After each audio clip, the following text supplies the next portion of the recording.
हजारों साल पुरानी बात है जब श्री राम जी माता सीता और अपने भाई लक्ष्मण के साथ जंगल में कुटिया बनाकर रहा करते थे। एक दिन माता सीता को जंगल में एक सुंदर सा हिरन दिखा। उसे देख के वह बहुत खुश हो गई। उनके मन में उसे लेने की इच्छा जगी। उन्होंने श्री राम जी से कहा, हे प्रभु, कितना सुंदर हिरन है, वो हिरन मुझे चाहिए। हे सीते, यह तो हिरन है, कहीं यह कोई छल तो नहीं? इसमें क्या छल, सोने जैसी चमकता, बड़ी बड़ी आंखें, तेज नुकीले सींग, वो हिरन मुझे चाहिए।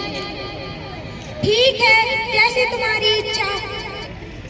श्री राम जी धनुष बाण लेकर कुटिया से बाहर निकलते हुए लक्ष्मण से कहते हैं, हे लक्ष्मण, अपनी माता का ध्यान रखना, मैं जा रहा हूँ। लक्ष्मण, मैं हिरन के पीछे जा रहा हूँ, तुम अपनी माता का ध्यान रखना। ख्याल रखो। श्री राम जी हिरन के पीछे भागते भागते बहुत दूर आ जाते हैं। फिर कुछ देर बाद वहां से एक आवाज सुनाई देती है, हे राम, हे लक्ष्मण की आवाज सुनाई देती है। लक्ष्मण, सीते, सीते।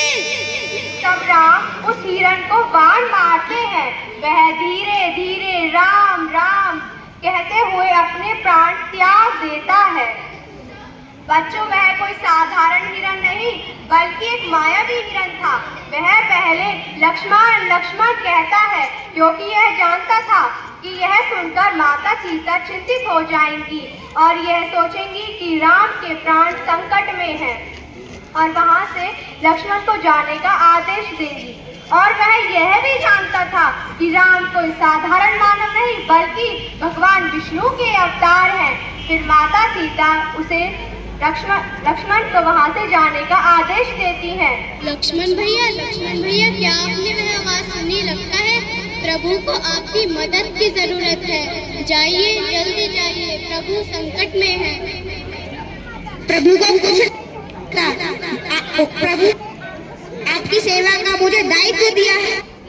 नहीं लक्ष्मण, मुझे कुछ नहीं सुनना, मेरा मन व्याकुल हो रहा है।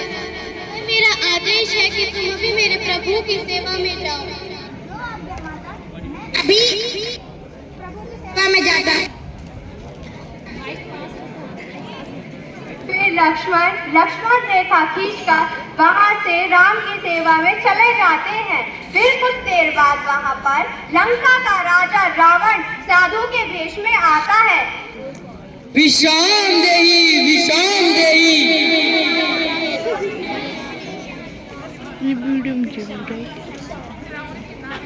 और माता सीता उसे भिक्षा देने के लिए बाहर आती है। ये लीजिए महाराज। देवी, तुम मेरा अपमान कर रही हो, बाहर आकर दान दो, अन्यथा हम दान स्वीकार नहीं करेंगे। नहीं महाराज, आप ऐसे ना जाए, मैं बाहर आती हूँ। फिर माता सीता उसे दान देने के लिए बाहर आती है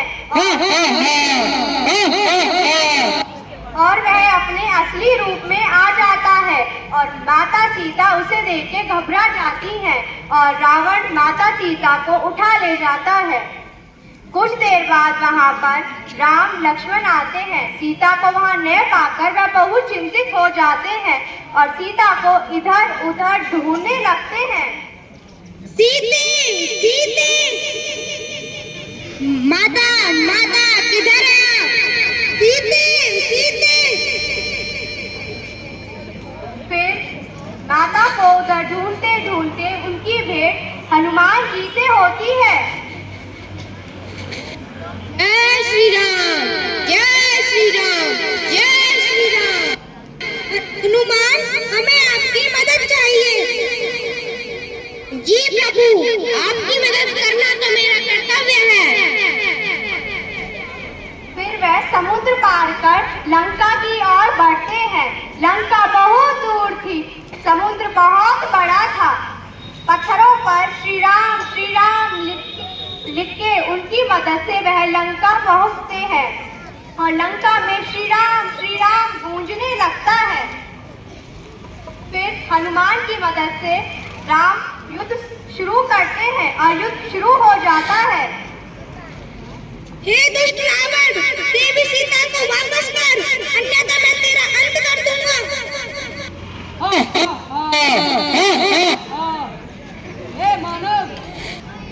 तू क्या मेरा अंत करेगा?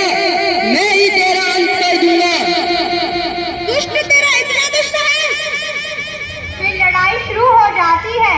राम रावण के सिर पर वार करते, सिर कटते फिर जुड़ जाते, कटते और फिर जुड़ जाते। फिर वह उसके पेट पर वार करते हैं और वह जमीन पर गिर जाता है और कहता है, क्षमा कर दीजिए प्रभु, कर दी। जैसे कि आपने देखा रावण कितना ताकतवर था, पर जीत अंत में राम की ही हुई। यह बुराई पर अच्छाई की जीत का प्रतीक है। अंत में भगवान राम, लक्ष्मण और माता सीता अयोध्या वापस आ जाते हैं और इसी दिन को हम दीपावली के रूप में हर वर्ष मनाते हैं।